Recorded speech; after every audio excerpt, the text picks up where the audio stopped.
She could tell the tiniest differences between spoons at a glance, and she never forgot a book once she'd read it. But she could also be brought to her knees by an automatic door, which made her think of a guillotine, right in front of everyone. That's because she was a rare visual thinker. She understood the world through images, not concepts. Her eyes worked like a precise camera. Anyone could say a random word, and she'd call up every image she'd ever seen of it in her mind. But the world didn't understand this gift. When she was 4 years old and still couldn't speak, doctors diagnosed her with autism and said she'd spend her life in an institution. Her mother refused to give up.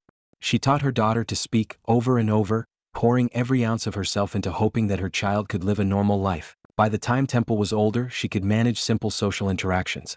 But because her behavior seemed strange to others, no school would take her. Then one day, her mother took her to a new school, and the moment Temple saw the science equipment, she lit up.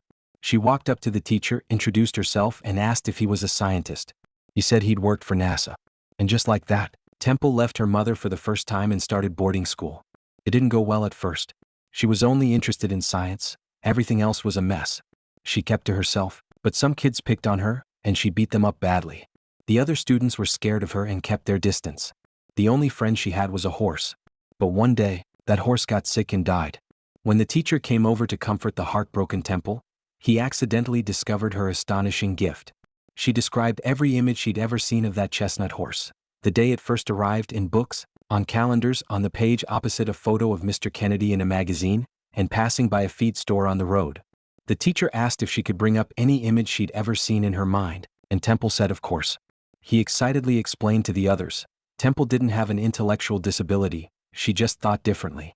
She didn't grasp language and logic, but she had an extraordinary sensitivity to images and space. He volunteered to run an experiment with her. It involved a famous visual illusion room. 2 people of identical height could appear to shrink and grow inside it. The teacher wanted Temple to figure out the principle and build an exact replica. He took on the challenge with excitement, studying it intently, oblivious to everyone else. But no matter what she did, the model wouldn't work. Frustrated, she was about to give up when the teacher said one thing that made it all click. He told her to think about every single feature of the room. And finally, she succeeded. All the students watched in amazement as her model worked. She showed them that the 2 horses were actually the same size and demonstrated the rope comparison. At that moment, they genuinely respected this odd girl. And the teacher even launched a rocket to celebrate her achievement. Temple made it through high school. During summer break, she visited her aunt's ranch. There, she discovered that while she couldn't understand people, she had a natural connection with animals. She could read a horse's gaze and sense a cow's mood with ease. She told her aunt she didn't want to go to college, she'd rather stay here. Her aunt asked why, and Temple said it was because she didn't understand humans. Because of her autism, Temple couldn't read people's emotions. So her aunt took lots of photos and taught her, one by one. This is what happy looks like, this is what angry looks like, this is what satisfied looks like. Back at school, her teacher encouraged her. With her intelligence, it would be a shame to give up college just because of her autism. He told her to think of college as a door that would open up a whole new world. All she had to do was walk through it, and so Temple went to college. It was even more terrifying than high school, endless unfamiliar faces, endless noise, all of it overwhelming. What scared her most were the automatic sliding doors. The way they closed reminded her instantly of a guillotine. Students behind her whispered, but she didn't care. She dropped her tray and ran. Back in her dorm, Temple remembered a squeeze machine she'd seen on the ranch back home. You put a frantic cow in it, pulled the sides tight, and the cow would calm down. She tried it herself and found it soothed her too. So she gathered some wood and pulleys and built a simple squeeze machine for herself. When she crawled in and pulled the straps tight, she finally felt a sense of calm she hadn't felt in a long time. But just then her roommate came back and asked what she was doing. Temple said it was a machine she built. It felt like a hug. Her roommate ran off, frightened. To most people, it was impossible to understand. They thought Temple was a pervert, and the school confiscated her machine. Temple went back to her family's ranch, where she built a new squeeze machine. When the whole world, even her mother, couldn't support her, her aunt stood by her side. She drove Temple and the machine back to school and argued with the administration. She said Temple was like a different person after using it. She couldn't explain why it worked, but she knew it wasn't sexual. The school said there was no scientific basis. Temple immediately offered to do an experiment. She tested several ordinary people, and the results showed that for some, the machine did provide a calming effect. It actually worked for some non-autistic people too. Often, things aren't what they seem on the surface. Temple proved with her own experiment that the machine wasn't perverted, It was something that could genuinely calm people who were born overly sensitive. Today, after many improvements, it's better known in the field of therapy by another name, the hug machine. Temple graduated from college with honors and gave the commencement speech. Because her unique perception gave her a natural affinity with animals, she chose animal science as her graduate major. And this time she ran into an even bigger obstacle. On her first day interning at a slaughterhouse, she was deeply unsettled by the chaos and noise. During the cattle dipping process, frightened cattle were herded into narrow water channels, with cowboys whipping them to make them move faster. Cattle can actually swim and the water wasn't deep, but because they were panicked, some slipped and drowned. The boss was explaining when Temple and her classmates witnessed an accident firsthand. Because of these inhumane and unscientific methods, the farm lost several head of cattle almost every week. It was then that Temple noticed something. Cattle prefer to move in curves, not straight lines. She told the boss, but he brushed her off. Temple ignored him. She climbed up high to observe the cattle's behavior and listen to their calls. She discovered that cattle have a comfort zone. When the cowboy stayed outside that zone, the herd moved calmly in circles. But once he invaded it, they panicked, scattered, and warned each other with alarm calls. She explained to her professor that frightened cattle behave abnormally, get injured, drown, and that costs money. She believed that what was good for the cattle was also good for business. Her argument finally convinced her professor, who agreed to let her pursue it as her master's thesis topic. But when Temple drove back to the farm, the gatekeeper stopped her. No women allowed. No matter how much she explained, he wouldn't budge, and the other men laughed at her.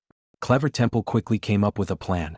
She bought men's shirts and jeans at a general store, rolled around in the dirt to get good and grimy, threw mud on her clean truck, and added a hard hat and sunglasses. She slipped right in. She got down on the ground with the cattle, seeing things from their perspective. Then she saw it. Light and shadows made the chute look confusing, puddles reflected blinding light, metal chains swayed, clothes hung carelessly. All of it was unknown danger to the cattle, all of it causing them to panic. She studied intently, oblivious to the stares. But when she got back to her truck, she found the cowboys had splattered it with animal entrails. She was furious and heartbroken but helpless. After all those struggles, Temple finally published her master's thesis. Her recommendations for improving slaughterhouse facilities caused a huge stir in the industry. One day, a rancher personally asked Temple to design a new dipping vat for him. She sat by the river, still haunted by that calf's drowning. How could she make cattle pass through the vat calmly, orderly, and quickly? She was deep in thought when a calf caught her eye. It walked slowly into the river, completely calm. An idea hit her. The ramp had to be built to feel like dirt, with speed bumps to make the cattle feel safe. The design came together in one shot. The workers built it to her specs, and the world's first dipping vat designed around animal behavior was finished. The day before the grand opening, Temple gave a demonstration. The cattle moved slowly into the curved chute, circling calmly. The cowboys didn't need to drive them, they just walked slowly in the opposite direction. At the vat, the cattle weren't frightened, because the ramp had grooves that told them they wouldn't slip. They entered the water smoothly and started swimming on their own, until they reached the ladder on the other side. One after another, without whips or shouts, the herd passed quickly through the system. It was harmonious and perfect. But when it went into official use, a few ignorant cowboys ruined it. They said it was too slow and changed the setup without permission. By the time Temple arrived, 3 cattle were dead. For the first time, she exploded and called them stupid idiots. That night, she drove to her high school teacher's house, still seething. She said metal was controllable and predictable. It wasn't hard to design a system that didn't scare cattle, but the cowboys insisted on using sticks and fear, and 3 cattle died because of it. Then her teacher said, "Well, why don't you just design the whole slaughterhouse?" His words lit a fire in her again. She visited slaughterhouse after slaughterhouse, but kept getting turned away. Finally, she found one willing to give her a chance, but they questioned the cost. She fired back, "How much do you spend every day on wranglers, on trampling and congestion, on shutdowns from pile UPS, on broken legs from panicked cattle?" With her system, none of that would happen. She won them over. Because of her designs, today nearly half of all cattle in North America are raised and handled with dignity and calm. One day, Temple happened to attend an autism conference. She saw a child spinning in agitation while parents and experts argued, helpless. She couldn't stay silent. She stood up and said spinning and deep pressure were good for the body. Being held by another person could be scary, but pressure from a surface had a calming effect, just like a typical child gets from a hug. When someone asked how old her child was, she said she didn't have one. She was autistic. The room went silent. They'd never seen an autistic person speak so confidently and fluently in public, more composed than most neurotypical people. Someone asked how she'd been cured. She said she hadn't been cured, she'd always be autistic. She was lucky, everyone had made sure she was included. She knew she was different but not less. She had a gift, she saw the world in a completely new way and noticed details others missed. Her mother's eyes welled up with tears. All those years of struggle were finally worth it. When Temple mustered the courage to take the microphone, she thought again of her mentor's words. Treat it like a door to a whole new world. This is the real Temple Grandin. She's now a professor at Colorado State University, and she's spoken all over the world, sharing her approach to animals and her journey through autism. The truth is, every person is unique. When you discover you're different, you don't need to be afraid or feel inferior. Because what others see as a flaw might just be your hidden gift.